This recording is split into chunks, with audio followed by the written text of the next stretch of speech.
आजिर video को आपण मानक बहुत बहुत स्वागत। देखंतु मु एठी गोटे हांडी नेची आउ एथिरे नेची 2 कप पानी। एटा मु 4 जनक पई डालमा तयारी करछि। एटा टिके स्पेशल डालमा आपण देखबे एटा कोन सब पडुछि। एटा बहुत जल्दी हे जिवो आउ बहुत टेस्टी लगे। पाळंग समय रे हम यदि पाळंग को विभिन्न प्रकार रोसई न करिवा ताले आउ समर किछि मूल्य रहबनी। देखंतु मु एठी मुग जाई नेची। एठी 50 ग्राम ठारू टिके अधिक मु मुग जाई नेची। आको मु धोई देकी ए पानी रे दे देली। एबे हमें आको हळदी लूण पकेकी फुटिबा को छाडी दबा। आ भितरे हमें कोन करबा परिबा को काटि नबा।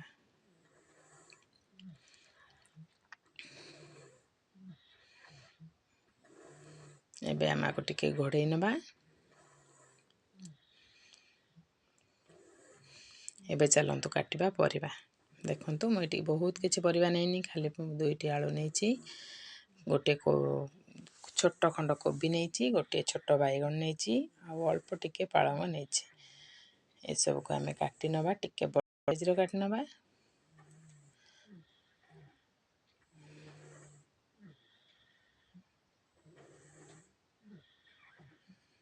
प्रथमे कोबी आलू आ बाइगण को हमें काटि नबा। ता भीतर हमर पानी भी फुटी जाइथिवो।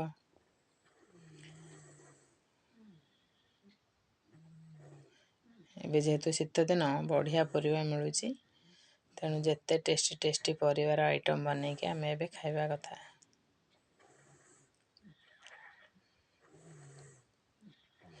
एबे मोर परिबा प्राय कटा सरी गला। एबे चलंतु आमे बाहर करिबा, देखिबा एकरा फुटीची कि नाही। पानी फुटी जाइथिवो निश्चिंत। देखंतु फुटी जाइची। एबे आमे सबु परिबा को धोई किना पकेइ दबा। आको टिके मझिरे मझिरे जोळुथबा, ता भितर आमे साग को धोई परिष्कार करके काटि नबा। एबे आमे आको टिके घोड़े दबा। साग को भल किना धोई नबा। जेहेतु सागर टिके पोको फोको रही जांती, बेले बेले धूली रही जाए।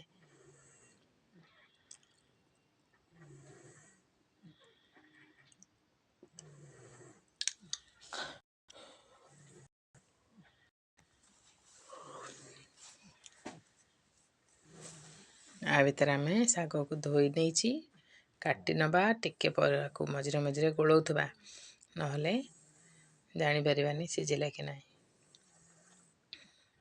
परिबा सिझी गला परे आमे साग पकेइबा। तापरे आमे टिके सिझेई दबा। आ भितरे एबे परिबा को आमे साग को काटि नेबा। आगो टिके बिलाती फाळे पकेइ दबा।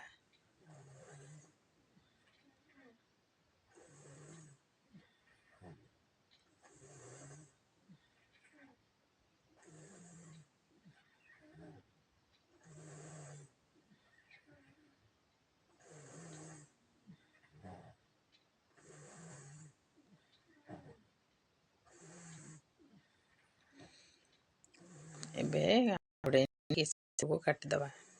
आ भितर हमर परिबा भी जाइथिवो।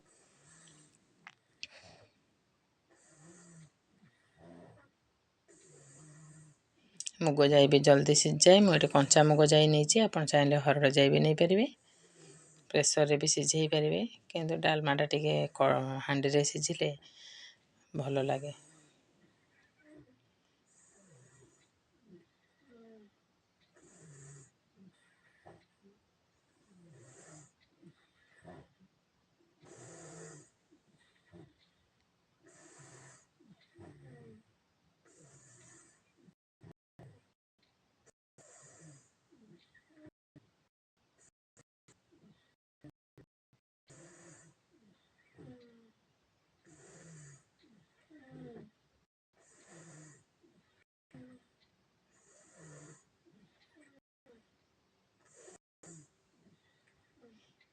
परिबा टिके सिझिनी, आउ टिके सिझेई नबा। आउ 5 मिनिट बसई दबा। तापर देखिबा परिबा सिझिछि कि नाही। परिबा सिझी गलानी, डाली भी टिके फिटी आसलानी। एबे आमे पकेई दबा पाळंग को। मन रखिबे जेतेबेले सिझी जिवो परिबा, सेतेबेले ही पाळंग पकेइबे। नले पालंग जदि अधिक सीझीज ताल आउ टेस्ट खराब हो तार गोटे स्मेल भी अलग आसो। एबे आम पालंग को पकईदबा।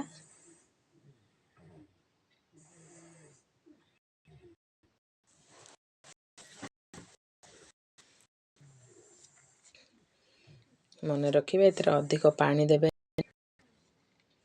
आपको आम खेचेड़ी डाल रुटी परोटा क्या सहित भी खाई परिबा।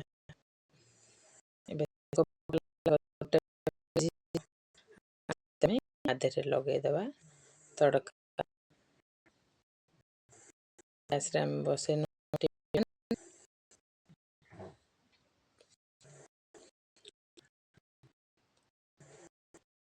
घी को आम गरम करबानी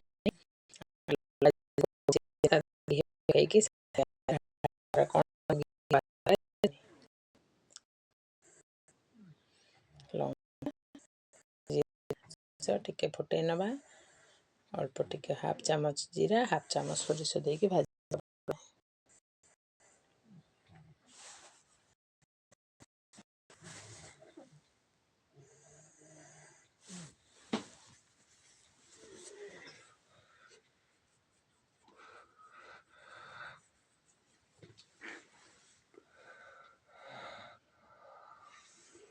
टिके आको फुटवा को छाड़दबा।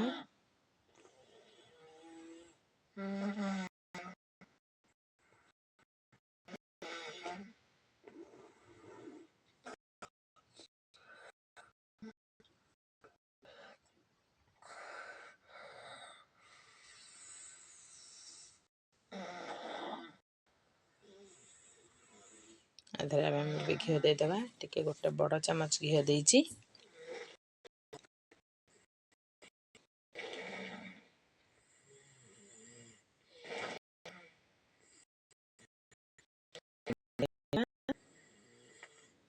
गरम गरम हमें आम डालमा रे ढाली देबा।